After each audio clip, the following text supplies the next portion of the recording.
Good evening, students. Today we are going to discuss page replacement algorithm. ये एक operating system का topic है जो कि मोस्ट डिमांडिंग है एनटीए नेट कंप्यूटर साइंस में। तो इसमें हम 3 एल्गोरिदम्स आते हैं। फर्स्ट फीफो, सेकंड एलआर जो least recently used, and third होता है ऑप्टिमल पेज रिप्लेसमेंट। तो इसमें होता क्या है कि मेन मेमोरी हमारी जो होती है वो इतनी बड़ी नहीं होती, तो उसमें से हम ज़्यादा पेज जो है स्टोर करके नहीं रख सकते। तो हमें जो पेज चाहिए होता है अगर वो मेन मेमोरी में ना हो तो हमें वो सेकेंडरी मेमोरी में से मेन मेमोरी में लाना पड़ता है। तो अगर जो पेज हमें मेन मेमोरी में ही मिल जाता है तो उसे बोलते हैं पेज हिट।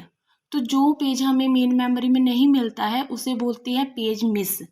और जब हम कोई भी डिमांड पेजिंग को मेन मेमोरी में सर्च करते हैं और वो नहीं मिलता है उसे बोलते हैं पेज फॉल्ट। ये तीनों ही एल्गोरिदम जो हैं हम यूज़ करते हैं पेज फॉल्ट निकालने के लिए। तो तीनों इसलिए यूज़ करते हैं क्योंकि हम देखते हैं कि सबसे अच्छा कौन सा है, मतलब कि सब जिसमें से सबसे कम पेज फॉल्ट निकल के आते हैं वो सबसे अच्छा माना जाता है। तो हम पहले आज डिस्कस करेंगे FIFO, first in first out algorithm. तो उसके बाद हम 1 बाय 1 नेक्स्ट वीक डिस्कस करेंगे। तो पहले हम आज करेंगे फीफो एल्गोरिदम। तो हमें एग्ज़ाम में क्या आता है, एक एग्जांपल आती है जिसमें से हमें पेज फॉल्ट निकाल के बताने होते हैं। तो नंबर ऑफ पेज फॉल्ट वो हमें पूछता है कितने निकले। तो हम आज फीफो को डिस्कस करेंगे। तो ये हमारी दी हुई है रेफरेंस स्ट्रिंग। तो ये हमारे सारे पेजेस होते हैं जो हमें मेन मेमोरी में डिमांडिंग होते हैं कि हमें चाहिए होती है, वो हम लेकर आते हैं मेन मेमोरी में। अगर ना हो तो सेकेंडरी मेमोरी में से लेकर आते हैं। तो जी मैंने आपको जैसे बताया पेज हिट क्या होता है, जो तो पेज हमें मेन मेमोरी में मिल जाता है तो उसे बोलते हैं पेज हिट। और पेज मिस कौन सा होता है, अगर कोई हमें पेज मेन मेमोरी में ना मिले तो वो होता है पेज मिस। तो देखिए हम एग्जांपल को डिस्कस करते हैं पहले। तो जहाँ पे हमें उन्होंने पहले बताया होता है फ्रेम साइज। फ्रेम साइज ये होता है हमारा मेन मेमोरी का size, size of main memory. तो हमें जैसे दिया है 3, फ्रेम का साइज क्या है 3, तो हमें मेन मेमोरी का साइज कितना दिया हुआ है उन्होंने 3। तो फर्स्ट ऑफ ऑल जो हमारी मेन मेमोरी होती है वो बिल्कुल एम्प्टी होती है।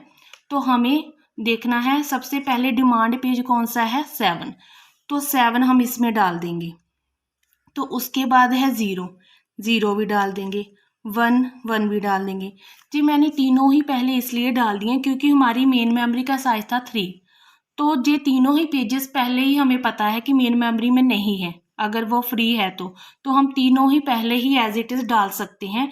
तो हमारे पहले ही पेज फॉल्ट कितने आ गए 3, क्योंकि जी मेन मेमोरी में थे ही नहीं। तो इसके लिए हमने पहले इनको डाला है मेन मेमोरी में, तो हमारे पहले ही पेज फॉल्ट कितने मिल गए हमें 3। तो उसके बाद हमें 1 बाय 1 डालेंगे हम, क्योंकि अभी तो ऑक्यूपाइड है तो अभी हम रिप्लेस करेंगे। तो रिप्लेस कैसे करेंगे, जैसे कि ये फीफो है तो फर्स्ट जो सबसे पहले आया हुआ है उससे उसके साथ रिप्लेस कर देंगे हम नए वाले को। तो नेक्स्ट डिमांडिंग पेज है हमारा 2। क्या 2 मेन मेमोरी में है, नहीं, तो हम पहले इसको रिप्लेस करेंगे 7 से। मैंने क्या बोला 7 से इसके लिए रिप्लेस करेंगे क्योंकि 7 हमारा सबसे पहले आया था। तो 7, 2 को 7 के साथ रिप्लेस करेंगे। जहाँ 2 आ गया हमारा, जहाँ 0, 1 एज इट इज। तो पेज फॉल्ट कितने हो गए 4। तो उसके बाद हमारा क्या है 0, 0 मेन मेमोरी में है, बिल्कुल है। तो ये हमारा हो गया हिट, हिट पेज हुआ क्योंकि पहले ही मेन मेमोरी में पड़ा है। तो 3 क्या हमारा मेन मेमोरी में है, नहीं, तो इसके लिए 3 हम इसमें डालेंगे। तो रिप्लेस किससे करेंगे, जो हमारा नेक्स्ट वाला पहले आया हुआ है वो है 0, 0 के साथ हम इसको रिप्लेस कर देंगे 3 को। तो 3 ऐसे भी हम कर सकते हैं कि हम काउंटिंग वाइज देखेंगे कि 0 हमारा ज़्यादा टाइम हमें मिल रहा है, मतलब ज़्यादा काउंटिंग में ज़्यादा बार है 2 से, क्योंकि 2 1 टाइम आया है। तो 0 हमारा कितने 2 टाइम आ गया है ना, तो काउंट करके भी देख सकते हैं, जो ज़्यादा टाइम तक मेन मेमोरी में है उससे रिप्लेस कर देंगे। तो 0 की जगह हमने 3 डाल दिया। तो हमारा 5 हो गए पेज फॉल्ट जहाँ पे। अब देखो जीरो क्या हमारा मेन मेमोरी में है? नहीं है। तो क्या जीरो को हम 2 से रिप्लेस करेंगे? नहीं, क्योंकि 2 हमारा कितने टाइम है? 2 टाइम। तो 3 तो 1 टाइम है। तो हमारा 1 कितने टाइम है? 3 टाइम। तो हम 1 के साथ 0 को रिप्लेस करेंगे, ठीक है। तो 1 की जगह हमने डाल दिया जहाँ पे 0, तो 6 हो गए हमारे पेज फॉल्ट। तो अभी 3, तो 3 हमारा फिर से हिट हो गया क्योंकि मेन मेमोरी में पड़ा है, देखो। तो 2 भी पड़ा है, जे भी हमारा हिट है। तो ये क्या है? 1 क्या हमारा मेन मेमोरी में है? नहीं। तो 1 को किससे रिप्लेस करेंगे? देखो 1 को हम 2 से करेंगे। 2 हमारा पहले से पड़ा है, काउंटिंग में देखो ना, ज़्यादा बार 2 आ रहा है अभी, 1 2 3। तो हम 1 को 2 से रिप्लेस कर देंगे, ठीक है। तो 7 पेज फॉल्ट आ गए निकल कर। अभी देखो हमारा 2 क्या मेन मेमोरी में है? नहीं है। तो 2 को किससे रिप्लेस करेंगे? 2 को हम 3 से करेंगे, क्योंकि 3 अभी काउंटिंग में ज़्यादा बार आ रहा है। तो 3 की जगह हम 2 डालेंगे। तो हमारे पेज फॉल्ट हो गए 8। तो अभी हम देखेंगे जीरो हमारा फिर से हिट हो गया, मेन मेमोरी में पड़ा ही हुआ है, 1 भी है। तो 7 है? नहीं। तो हम 7 किसकी जगह पे डालेंगे? 1 की जगह डालेंगे? नहीं, क्योंकि 1 हमारा 2 टाइम आया है, 2 तो अभी डाला था। तो 0 हमारा 3 टाइम आ रहा है, 0 की जगह हम 7 डाल देंगे। कितने हो गए हमारे? 8, 9 हो गए पेज फॉल्ट। उसके बाद क्या 0 हमारा मेन मेमोरी में है? नहीं है। तो हम 0 को किस की जगह डालेंगे? 1 की जगह डालेंगे, क्योंकि 1 काउंटिंग में ज़्यादा बार आ रहा है। तो हम 1 की जगह 0 डाल देंगे, ठीक है। तो हमारे पेज फॉल्ट हो गए 10। तो उसके बाद 1 देखो हमारा मेन मेमोरी में है? नहीं है। तो 1 को हम किससे रिप्लेस करेंगे? 1 को हम करेंगे 2 से रिप्लेस करेंगे, ठीक है, क्योंकि 2 हमारा काउंटिंग में 3 टाइम आ रहा है अभी। तो हमारे पेज फॉल्ट हो गए 11। तो ऐसे हम पेज फॉल्ट निकालेंगे first in first out case में, ठीक है। हमारे पेज फॉल्ट कितने हो गए?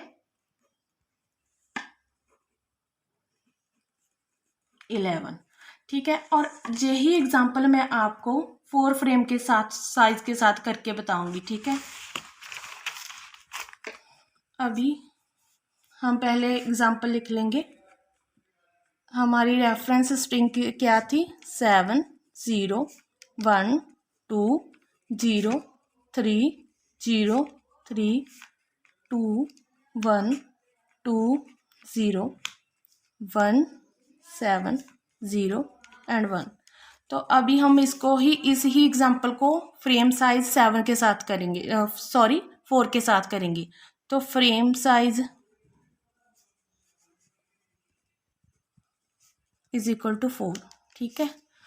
ये मेन मेमोरी का ही साइज होता है, इसको हम मेन मेमोरी भी बोलते हैं। मेन मेमोरी का साइज इतना है, इतने ही पेजेस डाल सकते हैं। तो हमारा मेन मेमोरी का साइज कितना है? 4। तो अभी हम डालना शुरू करेंगे। पहले हमारी मेन मेमोरी मैंने जैसे बताया फ्री होती है, तो हम पहले वाले जितना फ्रेम साइज होता है उतने पेजेस डाल सकते हैं। तो पहले 7 0 1 एंड 2 हमने डाल दिया। तो हमारे पहले ही पेज फॉल्ट कितने आ गए? 4। उसके बाद देखिए 0 हमारा मेन मेमोरी है, बिल्कुल है। तो ये हमारा हो गया हिट। 3 है? 3 नहीं है। 3 को रिप्लेस किससे करेंगे? हम 7 से, जो पहले आया हुआ है। तो 7 की जगह हम 3 डाल देंगे, बाकी हम एज इट पेज लिख देंगे। 5 हो गए हमारे पेज फॉल्ट अभी।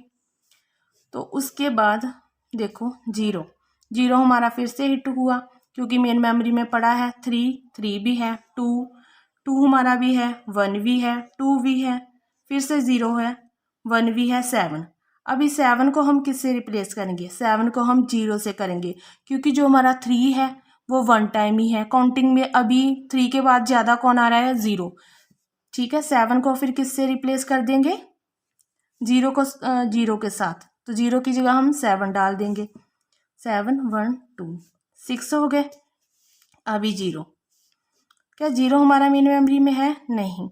तो हम 0 डाल देंगे। 0 किसकी जगह डालेंगे? जो काउंटिंग में देखो ज़्यादा बार आ रहा है, जो पहले का पड़ा है मेन मेमोरी में, वो है 1।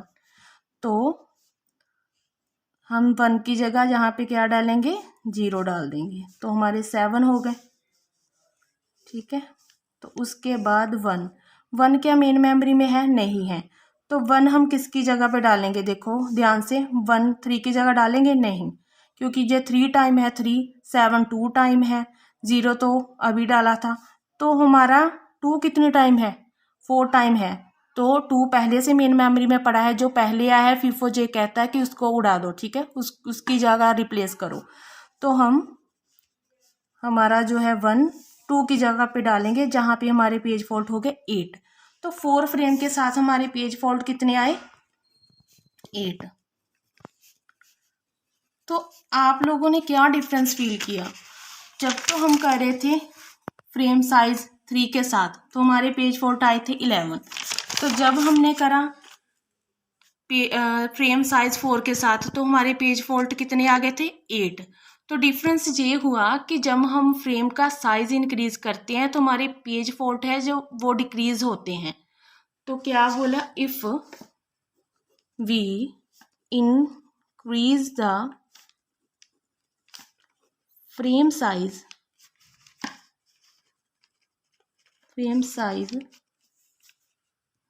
The page fault decrease. ठीक है, ऐसा होता है, पर हर केस में ऐसा नहीं होता है, क्योंकि FIFO एक ओनली केस है जिसमें ऐसा भी होता है। कई बार ऐसा हो जाता है कि जब हम फ्रेम का साइज इंक्रीज करते हैं तो हमारे पेज फॉल्ट भी इंक्रीज हो जाते हैं, क्योंकि ये एक डेफिनेशन है जो बहुत ही इंपॉर्टेंट है, पेपर में 1-2 बार आई हुई है, उसको बोलते हैं बैलिडी एनोमली।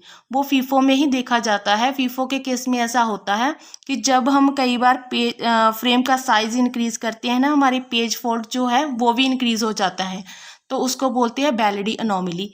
तो वो वाली जो एग्जाम्पल है ना, वो मैं आपको कल की वीडियो में करके बताऊंगी और आप अच्छे से समझ जाओगे कि कई बार ऐसा होता है कई केसेस में। तो एग्ज़ाम में आपको ऐसे भी कोई एग्जाम्पल दे सकते हैं कि दोनों तरीके, 2 फ्रेम के साइज दिए हों और एक ही एग्जाम्पल को उससे सॉल्व करना हो, तो आपका ऐसा हो सकता है कि फ्रेम का साइज इंक्रीज करने से पेज फॉल्ट भी इंक्रीज हो सकते हैं। वो आपका गलत नहीं है, तो वो नीचे आपको ऑप्शन में पूछेगा क्या जहाँ पे वैलिडी एनोमली अप्लाई आ रही है प्रॉब्लम, तो हाँ वहाँ पे वो आपका आंसर होगा, वैलिडी एनोमली वहाँ पे प्रॉब्लम होगी। तो कल जे वाली आपको मैं एग्जाम्पल करके बताऊंगी जिसमें वैलिडी एनोमली प्रॉब्लम आपको दिखाई देगी। तो आज के लिए हम सिर्फ FIFO का ही हमने डिस्कस किया, तो कल मैं आपको पहले वैलिडी एनोमली कराऊंगी, उसके बाद जो 2 हमारे बचे हैं ना वो करवाऊंगी। तो अगर आपको मेरी वीडियो अच्छी लगे तो प्लीज़ इसको लाइक करना और बाकी अपने फ्रेंड्स के साथ भी शेयर करना, क्योंकि हम 1 बाय 1 इसमें सारा सिलेबस कंप्लीट करने की कोशिश करेंगे। Thank you students.